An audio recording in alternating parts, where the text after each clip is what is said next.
আসসালামু আলাইকুম, কেমন আছেন সবাই? তো নতুন একটা ব্লগে স্বাগতম। তো আজকে আমি এখানে কিছু ডাবলি ভিজাই নিচ্ছি চটপটি বানানোর জন্য।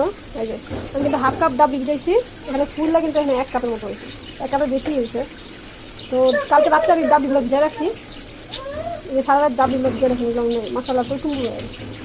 তো আমি কিন্তু এটা ভালো করে ধুয়ে নিচ্ছি। হ্যাঁ, এখন হচ্ছে আমি এই পানিটা পাল্টাইয়া আমি সিদ্ধ বসাই দিই। তো চলেন সিদ্ধ বসাই।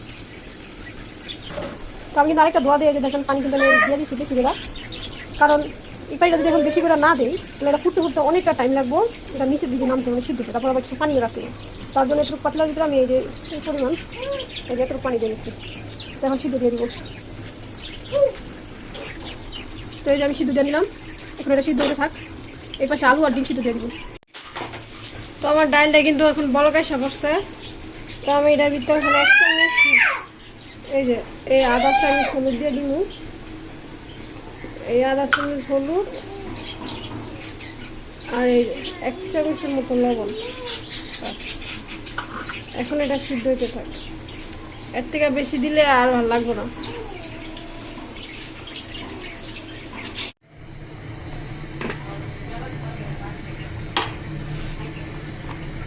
এখানে দেখেন আমার এটা কিন্তু সিদ্ধ হয়ে গেছে,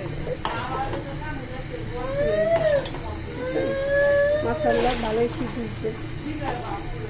ঢাকা দেওয়ার পরে সিদ্ধ হয়ে গেছে।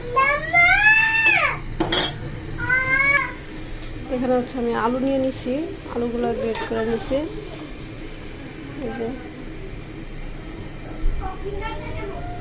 আলু দিয়ে এখন এটা দিয়ে দিই।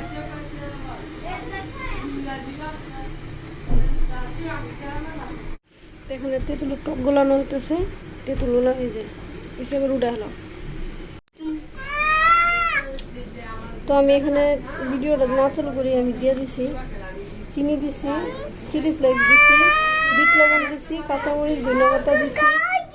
তো আর একটা জিনিস দেখাইতেছি আপনি, তো আপনাদেরকে এই মশলাটা দেখাই। এই মশলাটা হচ্ছে গিয়া আমি মেলায় ঘুরতে গিয়ে মশলাটা নিয়ে আসছিলাম, মেলা আমি তো পরি খেতে বসা ভেজে চাট মশলা এখানে দিয়ে দিতেছি।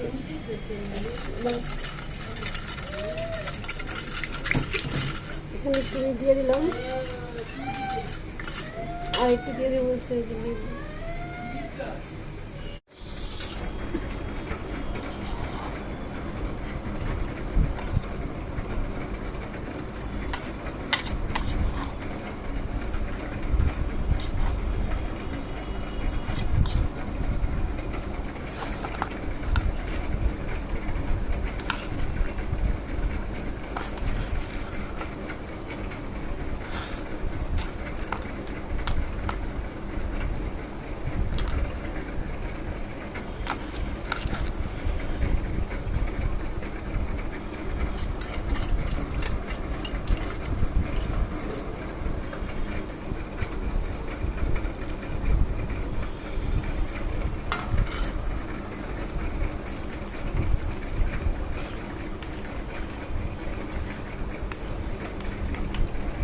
মশলাটা